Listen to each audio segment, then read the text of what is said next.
Bawku ayese Middle East tokwa obi pata no gidi papa e ban se na police fo anya adwuma ye na we wo nsuro sika nsuro atuo wo nsuro agyan o wo ma so ano mo ba me be se menya die nti a entokwa we ehya ahye e ma wo na me nka na akochia usi video kwa wo hwe na se na mo mujira ho so nyedai hwe na ma mo commentary no approach for bi kura ni ha ayabo on ebo obi suro buo sense ka atuo wo mo amakukudo no mo wo no hu obi suro buo esi tuo hwe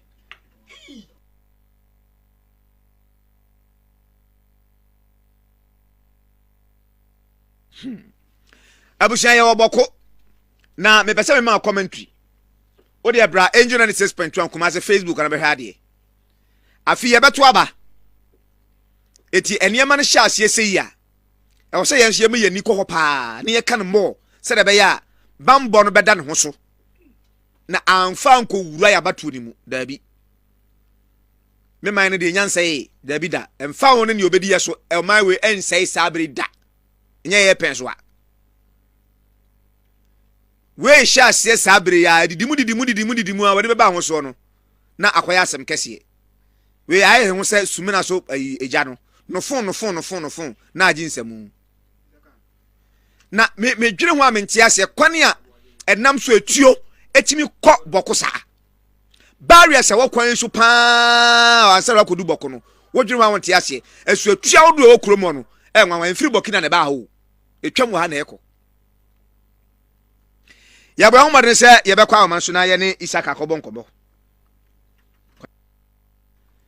na menua no ede amanebore maye no na won so wudi ho adanse e wo angel 6.1 Isaka ede say o ya bia do mo eda brade ase ugina yie de hello ugina yie mi gina yie ba gina yie na ho hia me papa because video na ye hwe no dem anankasa kora na ye mu bi no ye koyachi e wo screen ho ye twe ho free screen ho na wa wo de ogina ho e de be poti na asi Bawku a ama ade tututuo basa e de na asi ankasa e wo Bawku me da se me fa kwa we so atia Angela TF nyina Angel o sha mfonyi na mo hwe no wo afidie no so no ya ampa enra na esiye na o sha enra na Bawku na aba wo launch ne 40 years anniversary on the skin wodi ya hini no enra na ye ne 40 years na o sha wodi ye no way back in 1984 na enra na ye 40 years wodi saada no na dane say no ye da kase a ewo Bawku ha ne kosa kwatem ha sei na o hwe no o sha enra empenifuo bebre enne baaye MPs omowa ha yina by Bolga na bye Upper East Regional House of Chiefs by o hwe Bawku ha sei ya ye was 6 MPs omo yina omo no omo ha DCs na omo amo ho yina na o hwe enra no na ye asomdue ye yina agro bebre na ewo ho no mo a amanfo osa amanfo ani age na omo amoye mamafo a ye police fo ne military immigration BNI ene Ghana Police Service omuina no omo ho omo hwe se bibia da tetepe eti se oba Bawku se apese na se ye tutu obiem na omo ba ye no omo hwe se ade ne ebeko yie na eho no mo around 4 ene ye tie se etuo bi to na etuo bi to no ye hwe ye na ye call ye between prison officers and military na de ye call ye ne se emfonyi na amohwe no bi be ka se enura na ade ne sha ase ade no eye asem dada eda ho a omo amoye prison officers military officers ho Bawku ha sei no omo nka enempenefo omo ahwa ansiesie asem no na akodum sei and kai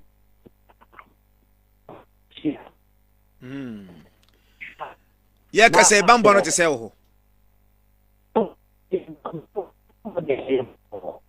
na so problem ke ho am sin de wo kwa chire na mwanya clear picture the entire see no no usha military no omoko kuro bi e friend sabun gere no omoko kun krofo miensa na ade no ko eba na ye say oh residents no mo engage wo mo that is why na omokun wo mo na emba omo wa hase no omo ampene na omoko ho so omoko ye demonstration no military for no mo bo omo bo na omo pampa mama for no na bi dwan ko prison service omoko ho no mo so omo di omo sie no na military for no ko duru ho no mo so omo yi omo mra na mo ka se da bi o ama for no mo ya mo be hu ya no mo nya abotre na ye nja omo no mo nkofie na mo ba na se mo ahu ya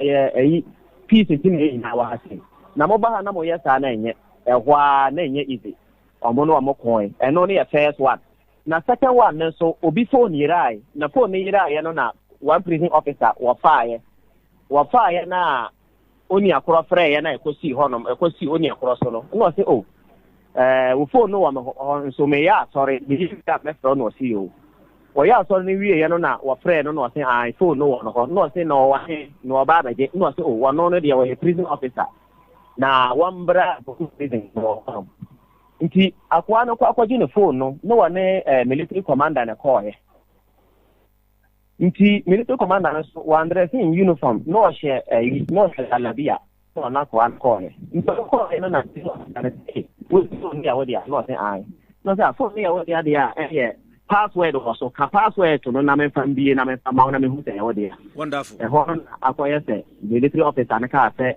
adentina wa say one for password number what for before na or ba ja wo say one for no say no na are na nipa ni the phone me ne na kasa na so free here hey ehwa na so entokwa no sorry ye eno no ye mienu no enura de no around 4 nna nkrofo miensa omo ye civilians omo ti bench so no so na prison for so miensa eti o manim na akwaya se military no no more patrol because boko say no akwaya se nipa enwo ba bi bebre a o ma ye wada anja na bibia kosi ho no nti military ne ba no na nkrofo fa o bench o mo bejane because sa area no edura yimbre say ya na so mo be hu se amanfo te ho a ya o mo bo o mo nti o mo hu military no mo fa bench so mo jane na police prison officers na ka say eh na mo jane akọ he mu kutashe mu ni boni bia na mu hu soja fu na mu jane ma mu jane mo kana fe nti omo jina honom na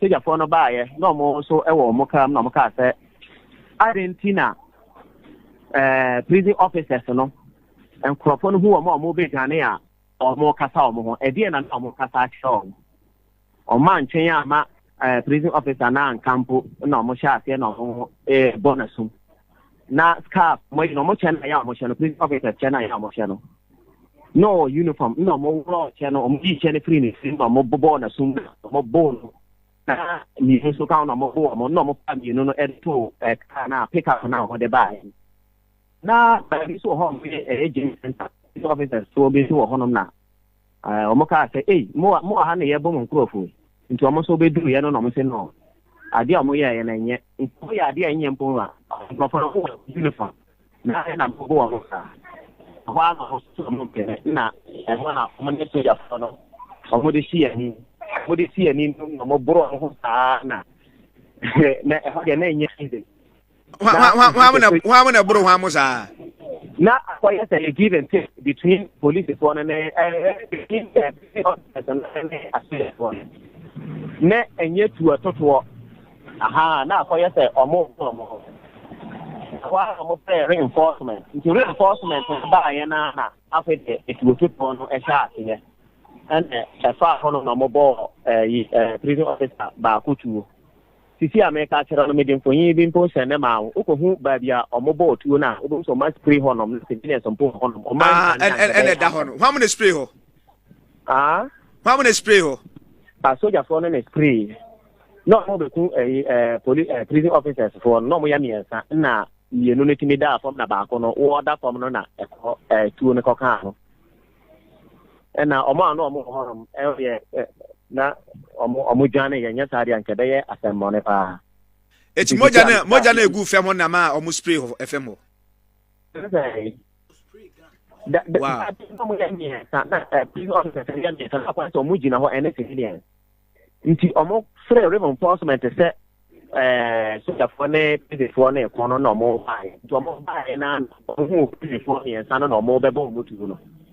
Into a 200 to 1 and you to me da from now. I'm a boy and I can't prison officer back on 101 Tinian, that for mountain. And a 2 on a can. Now, the Ethiopian or surviving, and now was surviving. What I say? The Ethiopian, what you say? I did two pound and a hospital do about high friend of Vanya Hospital, a honor for more than a foreign. My video, ya would send ya every man. We say, watching and watching now, Fedia, or more fray a soldier for no, we shake hands and I get Yatam Keva. And a mobile prison or mobile prison service, who has seen, say, or mobile bomb. So a mobile honor name easy. Into a honor nana, almost how far, so a prison officer, you know. I will honor mobile bomb more honor. The police commander one nearby and our part tells our video no problem so hold on one intervene is so money out from me.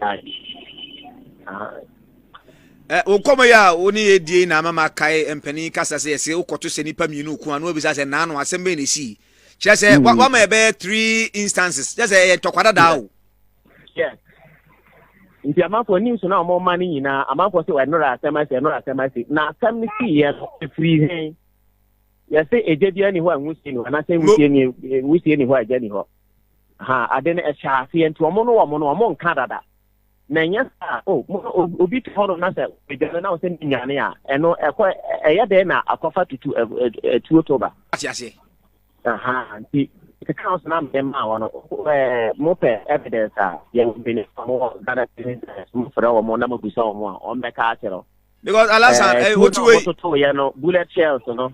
Omafa ewo prisons one ho nti omo to ya menim se omoje a ombehu omo amhe omo amutu saatu koma oni yedi akoso a obi antimi nkrake ni hwepi bia nti den na chese we obi be krake hwepi Pastor me chese about 3 instances first second one they see ye nyina no obi anu a obi punish no ana me bo obi antimi ankrake hwepi bia nti den na chese third one yi so no obi betwi obi aso see I say na am kwa ya ko Bawku prisons na ya no mo ko di nkomo so mo ka so omo nka so camera so omo so omo maye mpa omo audio so enkomodidi ni mo na omo ka se ade no ya omo ka tire high command na omo fi omo na NSA no omo te se airborne commander Efri Kabaleba regional security council so omo pe ba se ba omo no omo inte and before almost so but you who are more there na Saturday we almost a long time and 70 years in center ya me do say because if you say no enra ya civilians no ya na security men because ya na ya pata wo na nye easy omo amoba ha be say peace be ba boko no omo mu na eko na ya civilians ya ko omo ba pata no na ya pata wo very interesting story e wo boko ha say very interesting. Na mamfa we nka ho please comment about say asoja for ever say almost say amount just say prison officers no ebi abo omo na because of that no ebi see ombe ko ho fie ampa almost omo trace ba ko fie omo ko bi sa na yere no na yere say wa ma fie no omo say oboa no say da bi wa ma fie na eho no mo no omo hu say prison officers na bike to no mo fa bike so omo dey ko kan waba omo kan kire na se wa mbara ho mbeje bike no mo de ko ye nti me ko honom tie ne prison officer ka say so ka kire don so wa mo danye o man bike namba wono dire si no enye yi nti ya sempre ni ko so wa mo mbara ma pa ya se na de ne si ko na de be ya tam kase asida kura na edi menyankopon se omo koye a na officer ni ho no o man fa mo nsanka na yere no na yere no titiru ya ne ndi o man fa na tanka no o ta self officer no ho no yi ne mera no se dabi woni ho we insist say woni ho no mo fa na bike no mo de call it why follow up akofa bike no hey we follow up amu ya no na ni pra o mo pe no no mo ba ya o woni ho no we follow up afọ ama fo ne ya tutu o mo tuwe na ko kan bo ha se na di ko ha so ana so That's uncommon. What you mean? What office or my bahono, my babono, atutu. Now, call more camp idea and a better.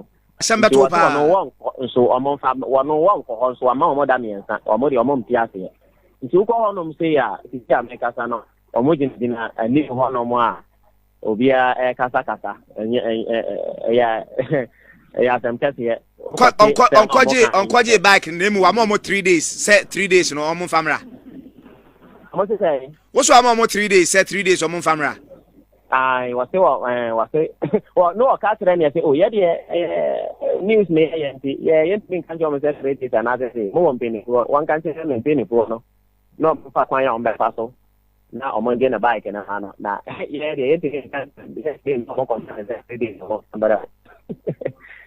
na omumienu nyina no omuboy ho ban ya na so omoyede na nka me hu ye prison officers ene military die wo nyina dukada ya adwuma kro no na sebe omoyo na eba ne se no mum anchimu app emmom ho ban na mum na ekoma mum na mo pata wo Isawaje me to be a migrant interview say I'm person very biased because then so sometimes you have to be real. You have to when the reality is there you have to just say it and be free. Now me ka se for Bawku mo buaya for CSOs ne amafo be raise concerns of military of Bawku o innocent lives o video no na send them awona prison officers no one can video no say so therefore no part of Bawku problem anything about Bawku conflict no ended and o video na over say prison officers ne be kasa wow now mo part of Bawku conflict because mo ha say ne nyam mo bia no de boy men ka tamen kwa tank me ka say ka so therefore mo yi wo mo no mo deploy more police personnel no police personnel wa ha say ya ba ma ba so aha no police personnel wa ha mo yi adwuma pa Mr. Posted wa mo yi mo ha say ya ko yi adwuma nye easy so literally say mo yi dey o share na ta say na so mo mo ti I don't know more police report. I don't know more police officers to you. How mobile a military to or more yet or more did from yeah, I have said no commander wa has said no me Sraka maybe me nyo bi anso mpene for no mo person meti enti but I say here nipa wu ya kokko na wu boko ha say no akwaya say nipa wu news da Bawku de owu onye news mamo owu ya akoko na wu nipa wu na mu hunu se aboa bi na wu Bawku wa say empa nipa anya hwe woyo echi ese da wu kan wo po de waka se onye baya na ye kra ke emfre obi a wo ye no ye adwuma de be wa ye bias wo tikro bi na wo hu na wo ka echi wo kan ko si se mu hia police for more kra okromo sin soldiers mu hia soldiers okromo when you tell soldiers so they fight counter terrorism. Omo ya terrorist, omo ya jihad. Mo ya say ya dey mo border no. Mo ni patient. Ade kakra bi a no ma pa na aye na military omo wo say no ma ko say akwai say o ya military ati say Ghana say akwai say o ya military. Obi bi wa no because we say na ko free obi anya o say because Yakubu say ebi akukum nipa no oma issue statement defend say enye sa say ya hu evidence o zorgon mukukum nipa yakum nipa to no mo ka say na omo den say kan na ade obi a wu kura tuo no obi kuta kan na bo no tuo akuno na o say bele no mo fe say mo na mukukum nipa no na omo pe no so issue statement defend o hwe we mu nyina evidence say ya lose control ewo military system na ya wo hosi ebi ya ya so Bawku ha say na de is about the fan you adene de ya be investigation pa bia ebi ya ka military ya and ya ebi say on the Bawku ha say eya wo na wo kan na say o manfo na Bawku no a ededa obi ano say mu hia military hokra amanfo ansama o mo kan no na eniye ya ebi ye se dodo no a soldiers for dodo no a na o mo adwuma nsomani obane how o se obedi dey petubu ani bi mani ni na yedi ngomo yeah serious very serious pa usia mo na ba no Regional Security Council. Yeti pa yeti. Omone ano. Omo free fa na eba. Bolaga na se Bawku. Bolaga na eba. Fero mo be he no o settle case. Prison officers no. Na ene prison officers no mo ko adwuma. O ko no obi aba because na enra no mo no so na kan ko si mo so ma ba India nde. Wow. So no mo ka se ebia na bibia beti ebia ye trace mo fie de se ya kan ka se so mo amba na India na me ka na wo no ko to na mo ya na. Hey. Ju ko no mo ba bibiri na opportunity na nim ho ebi o side na bi na nim ho. Military base no any babia officers yi we omo ban na so mo hwe. Military base no. Ha. Any babia prison officers no no ben. Ba ko ha se prison base no soldier base no sa Bawku or Bazua eno no ye Binduri Bawku so Boko ha se eno no enwa some 5 kilometers away from prison officer prison service.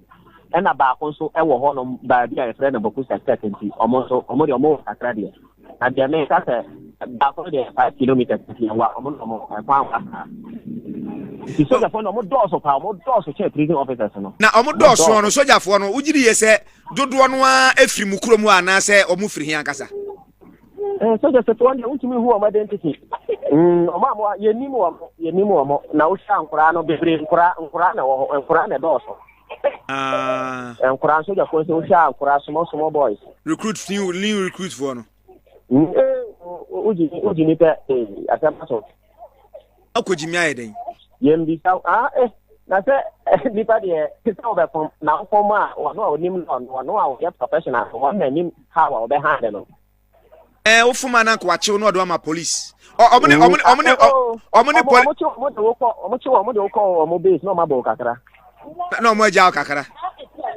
now ya hwa de military no any police no montem te say hello police any military montem te say wo ho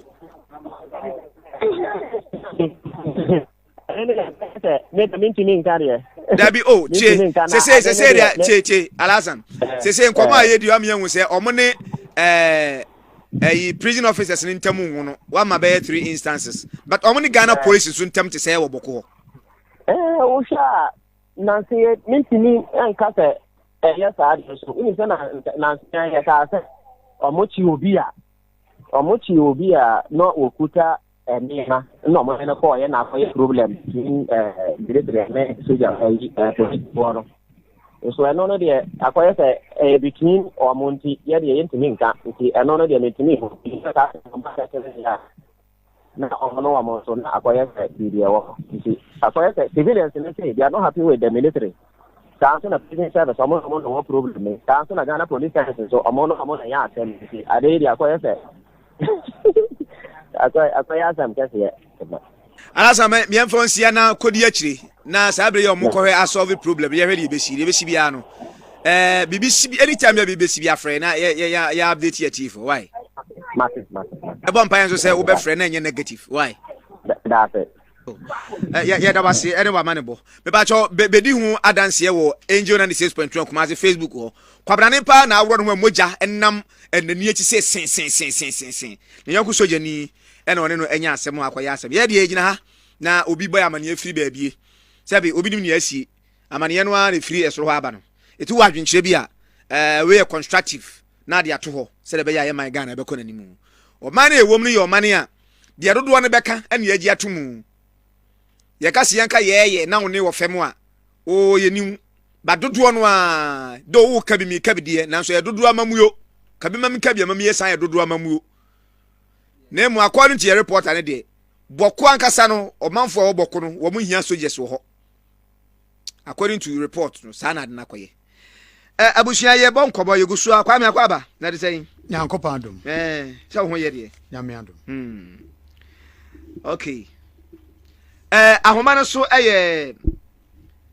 Mr. Anthony Akwe were security policy expert Center for Security Dialogue and Peace advocacy ya papa ye tane ne bon komo pa be me ne ma kwa ba ni diem kwa so na de sey Ejanadum odache ne pocho moswe adom ayen so ye hu yi ene fantene ye kan so no asere be me na megidi ye sey ni diem kwa so wate de asia oboko na jamo de makwadare bambo mu na mibisa o se bambo kuo mienu o mbo ye ho ban xtra na sunsuan so na nkasa ne sey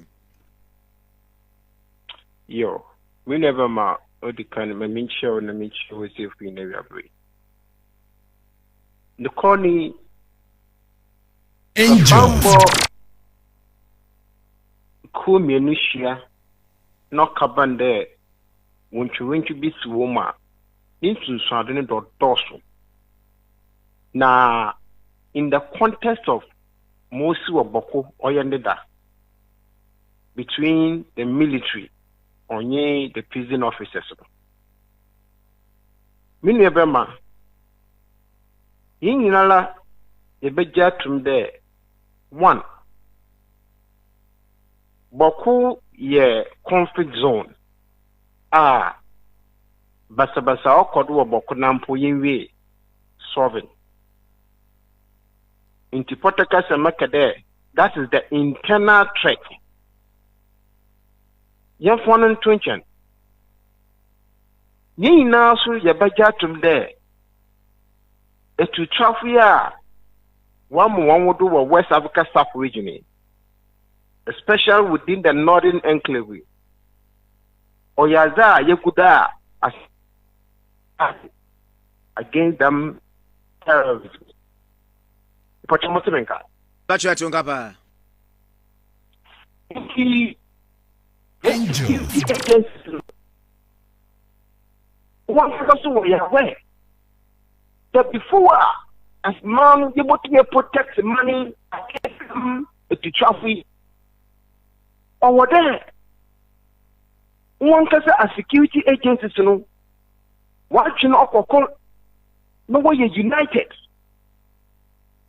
Sunday before sana able to now identify there them a traffic why you are joining there about Turkey a particular place you know insecurity you know there will be there fun intelligent gathering now intelligent gathering no as such a phone continue to gather one intelligent in the prison officers so one want to gather one intelligent in fact or otherwise share intelligence to ensure say one operation they are warrior no, they will do it in appropriate strategy.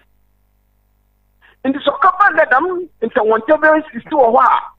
Or say there prison officers no on yaza open your do or your military for woman. In the military for so one you do a prison officers woman. In which means that tell me about the one tema uncle board there. Top and the one share them intelligence here Kenya over share. And that is a very critical one. On the tension Mosi or expose the weakness within our prison, you know, enclave or within the prison fraternity. Because you find there's a soldier here or call or a prison officers 1 yard away. So we had them a here, protect for terrorism here. And come over by there. Ubokum prison officers we way them business a war in yard way number we pay. So that's very critical. It means I said it's so and this is the time or whether you condemn such behavior because the battle of supremacy among our security institutions, you know, Angel. Money. Angel. So at the end of the day, we now a security agency. Angel. Mr. Queen patriot you. Yes. But when you now a security agency, and as security agencies, you know, you must share intelligence. So for you to share intelligence, you know, or then we are united. But Solar me is superior than this. Any solar me is superior than this. We never know about more money. In fact, cooperating another if you go to UK. In fact, all the security agencies in Allah, they have one particular umbrella name and one now they are under, even though you will soldier fool, you are police fool, you are immigration. But they see themselves as well. And that is why I think as a country, we must head towards to help, the security operation within the country. Mr. Akwe, where the mammy coming since Tsunami Yaku could do Miss Asimui. We have so many instances as CCA or Bawku and near soldier phones and Semnoa. And they report a few crutches or man for no Bokudo don Akasakra, or Munsha than Niji or soldier for no Munia soldier for no. And our and some CCA, a first soldier for one, Uber saying, say, a soldier for one Casa or Bawku Sabrin making, or be a troublesome man as I say. Because a man for Nakaso me a quick temper, that some men as Mbia no move to taught you. Mini Ebema, ma all Kodua Bokono. Marking several times a day. Conflict biala, another one to biala biala. Sepeda sana, what the can, or then shum, no was a pochia, or the down want to number. Of course, want to not the bano on Yakol. But so come there, it might identify the key reason why Adam, which want you and to Kono Koda. On no what mamwa may use the appropriate measures. And I've said there, military approach now, you use the piano. You involve the military in intimidating and brutalizing people within the Bawku enclave. On that about solve them conflict or Bawku. But rather no, all the year you take up the very holistic approach. Over there, dialogue and negotiation. In paying for me today, and in from paying for money, what to run this war. Now, when you have what's nothing, no, Obiani interest in indeed, what they could table, no one discussing to shoot off.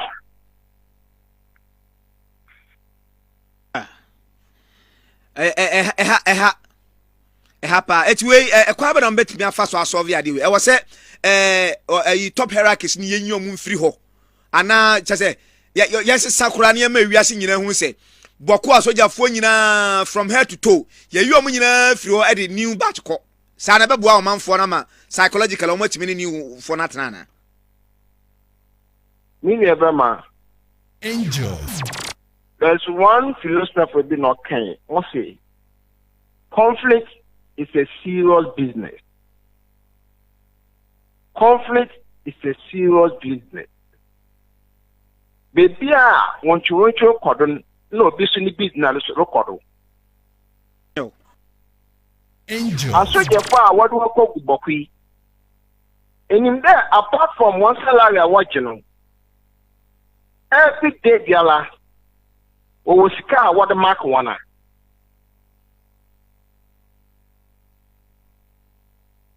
That is it. Into obviously no, can to papa you na obi papa kwana oba man to kwana then why be? Because that is where he get his money from. So the point is that as a man say you put to be a political interest. If it's such matters now you're expert within the conflict domain. We analyze the conflict. Now, we'll bring out the appropriate measures able to be put in place. Now, you have solve conflict, Bawku conflict now. That will be a very good approach. Because look, the whole West Africa sub-region, so that institution are the best institution when it comes to security, conflict and peace resolution. That is my old school. That is Kofi Annan International Peacekeeping Training Center. And what Kofi Annan International Peacekeeping Training Center? You were a couple of them. What now? Up and there. One more, oh yeah, the government, leadership, one more on agenda. Bawku conflict, then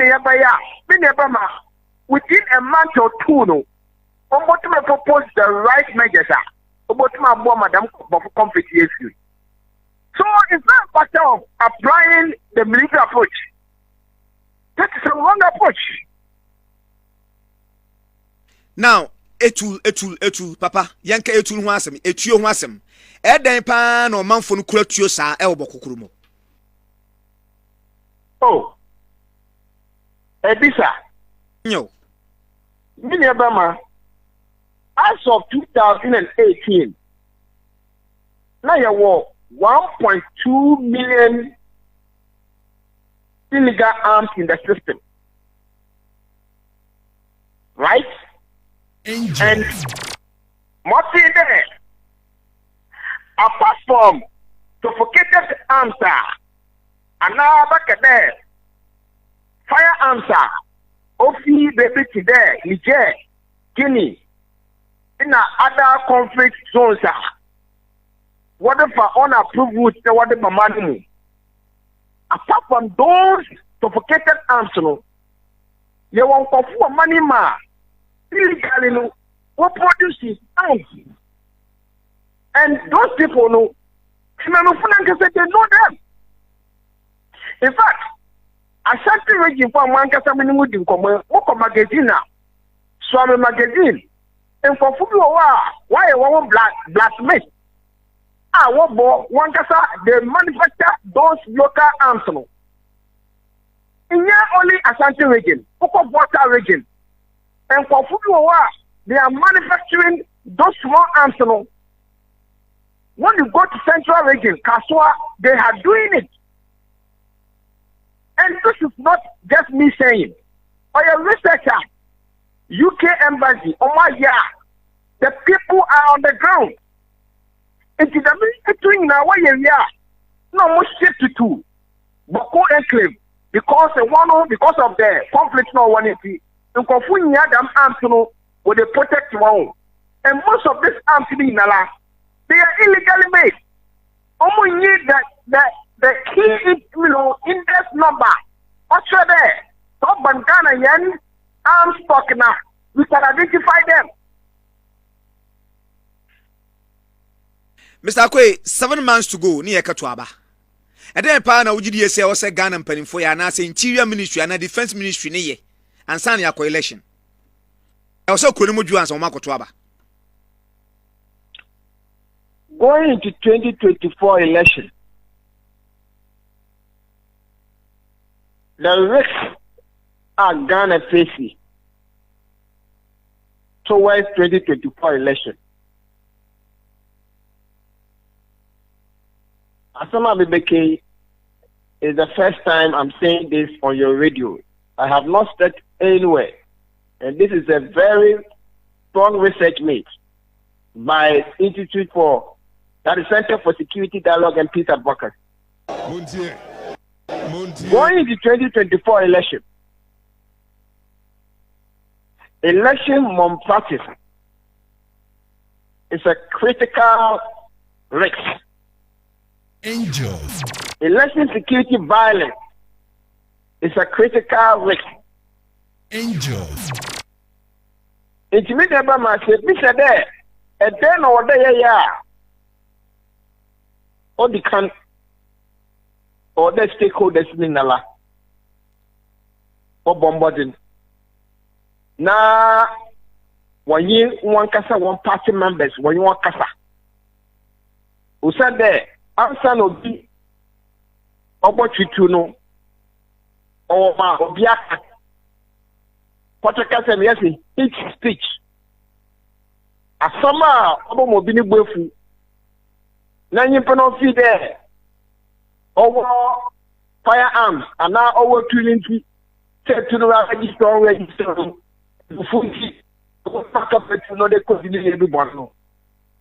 So the first thing is, as a country, you condemn in his speech. As government of you make sure that you know the master a perform. Now you educate your own man from today. And to qua another basa, another protect back at the violence, or your killer. o se ne nipa ni bufu no ka fetura no nya dia no baba no de we kulebi nti wo ma yen won won kasa Angel. na yen hu de Angel. yam senti yen was de ye nanom nya tamfo Ghana oye kope ehwa mana we twe nya hia Burkina Faso French na waka Togo French na waka Ivory Coast French na waka amman yen na imi nansa side election on yen to kwa no a contest of idea. That is the first approach of the asmano yet to me educate young no band the young with a atamfunti on relation tea obinka for second obinka for two non kunia way and son there we could it is a minute that is a fundamental thing as a country or there yesterday you would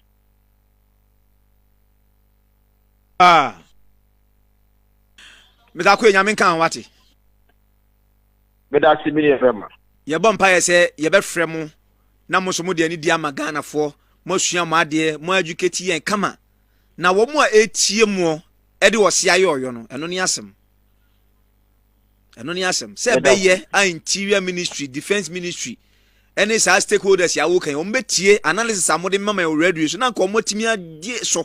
After mu bi pokura no matrans yakasa ya be ni say ya da bia news item na akoda still ne ya ha wo ho wa bre betimi aso ha na no abaren kan no ma wabotre wai Medasi mini ebema Angel. Ojafo Ora Anthony Akwe security policy expert oya adwuma was Center for Security Dialogue and Peace Advocacy papa na ne abonkomo na de ekoso ewo boko fantire be ka che se omo kra kwa metena yi me ba ho me ba twadwuma ekuo bi si me mfanto anim se omo pe nipa binum ni omo aye adwuma tie ni ye wo mo ye marketing company